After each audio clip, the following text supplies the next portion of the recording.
Ladies and gentle gamers, welcome back to Be Determined. Today we have a brand new update including the new area that I'm standing in right now, the abandoned quarry, as well as the experimentation table RNG meter and some changes to pest hunting. So if you guys enjoy this video, make sure to drop a like, smash the sub button, and also make sure to join the Discord. I'm doing a 1 billion coin giveaway in there. There's a link in the description, so make sure to check that out. Without further ado, let's jump into it. Before we jump in, I have heard that there is a bug going on right now where joining a dungeon resets your RNG meter for that dungeon, even if you didn't drop the thing you had your meter set on. So until this is patched, make sure not to do dungeon. So when you first warp into the Dwarven Mines, you can go ahead and walk over to the Ticket Master here, and this is where you're going to find the new abandoned quarry area.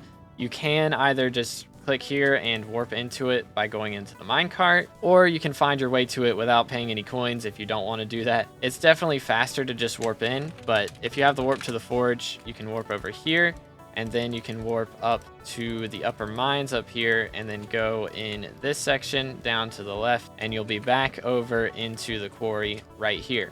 So as you can see, there is the new pure quartz that you can mine with glossy mineral or Devon's armor, whichever you want to do. And there's a new section that you can water fish at, but before you do that, you should just go down into this minecart because there is a brand new fairy soul that you can grab right here. So first fairy soul we've had added in a hot minute, so make sure to grab that. But as far as fishing here, you can catch the new mithril grubber, which has a few different sizes to it. The smallest size gives a little bit of mithril powder, 250. And the highest size gives 5,000 powder. This isn't a very viable way to do mithril powder grinding. I mean, it's okay if you're wanting to get some sea creatures. It does only require fishing level 6, so if you do this with a squad, you'll be getting a little bit of fishing XP as well as a little bit of powder if you want to do a little bit of both, but it's definitely not the best way to grind mithril powder. Other than that, what is also in the mines is a new NPC contact from Brynmore. As you can see, I do have him added here. All you got to do is talk to him and he will ask you to get a speckled teacup, which the way that you get that is by fishing in the abandoned quarry. So you can go ahead and go back to the abandoned quarry, and I recommend putting on some trophy fishing armor so that you can catch some more treasures.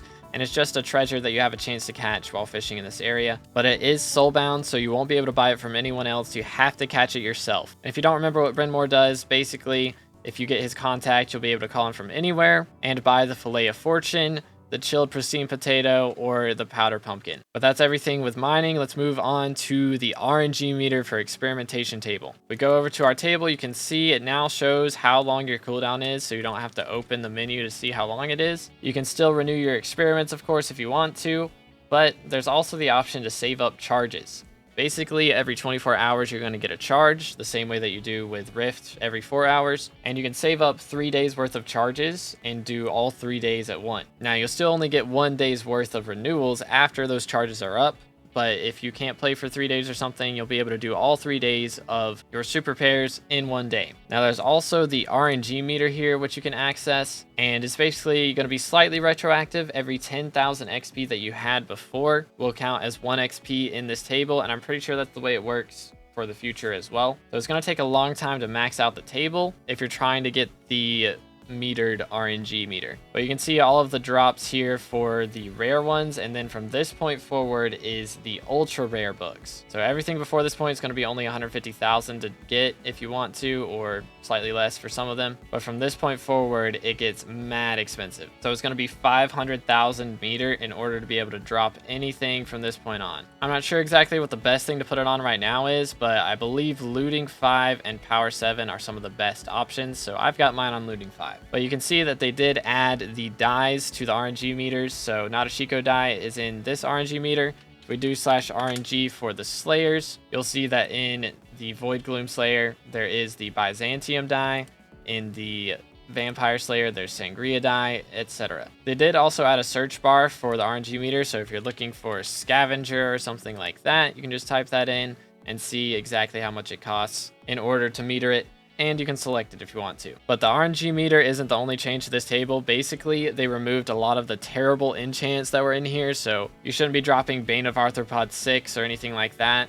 They've still got all the projectile protection, fire protection, blast protection books, but all the things that were from other parts of the game already, they're not going to be in this table anymore. There is also a slight adjustment for just all RNG meters in general.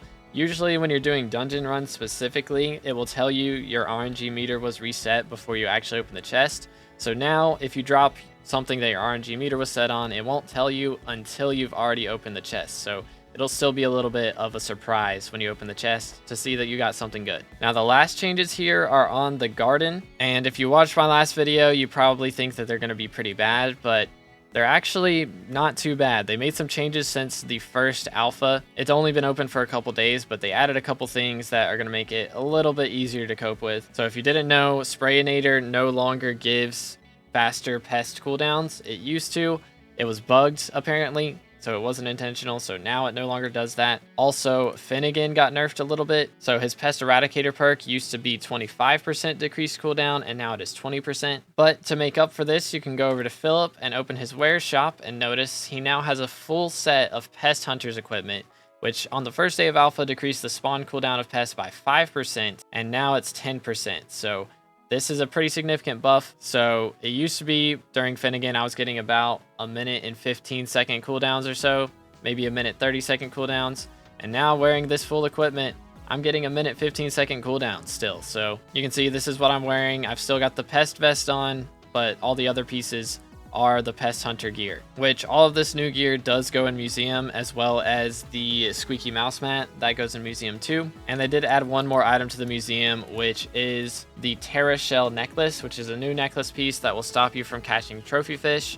So if you're trying to go for like treasures and stuff while fishing, you can just wear this necklace to avoid catching trophy fish so that you catch more of the other good things. But back to farming, you'll notice here that your mouse traps now have a slightly different text, so they tell you what bait they have in them, and they will also allow you to release all pests at the same time. So if you have a full trap, you don't have to click each pest slot individually.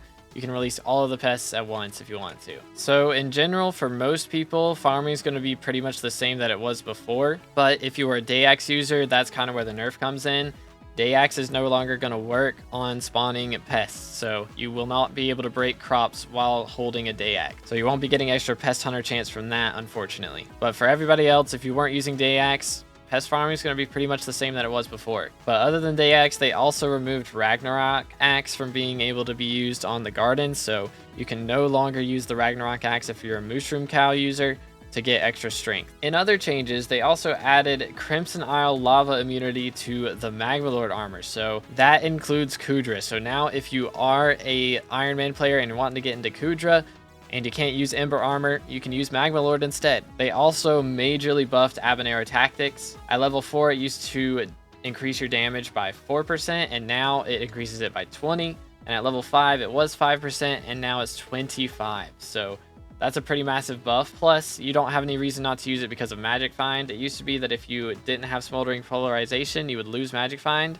But now, if you have Smoldering Polarization, you gain Magic Find instead of losing it for not having it. So Habanero Tactics is actually pretty viable if you are a Slayer grinder. They also fixed the trophy fishing bug that was going on. So if you weren't fishing 27, you couldn't catch trophy fish, and now that's patched. So now you can use hot bait to catch trophy fish before you're fishing 27. Now there have been a few bugs with this update. So when it first dropped, sea creatures were able to be caught without requirements. So there were level 1 players catching rain drakes and Lord Jobuses in hub lobbies. Thankfully, that's been patched already, but there's a few things that haven't. For one, using pest repellent doesn't actually repel pests. It attracts them. So if you're trying to use pest repellent to get out of spawning pests during a contest, it's not going to work. You're actually going to spawn a lot more pests because it reduces your cooldown to 30 seconds. So hopefully this gets patched in the next hour or two. There's also another bug on the Dwarven Mines where if you go to the Ticketmaster and try and warp to the upper mines, once it teleports you, it's not gonna teleport you where you're supposed to go. It teleports you out of the map. So you can see what the outside of the Dwarven Mines looks like if you want to, but it's a pretty strange experience. Thankfully, you can still just warp back to the base, but it's kind of a cool bug if you want to just see what the outside looks like, but nothing too game breaking, thankfully. But that's all the major changes for today. Again, I hope you guys enjoyed. If you did, please make sure to smash that sub button. We're closing in on 30,000 subs. And once again, I am doing a 1 billion coin giveaway in my Discord currently. It's going to end tomorrow, so you've only got a day left to join, so make sure to join with the links in the description. But thank you so much for watching to the end. You'll have an amazing rest of your day, and God bless.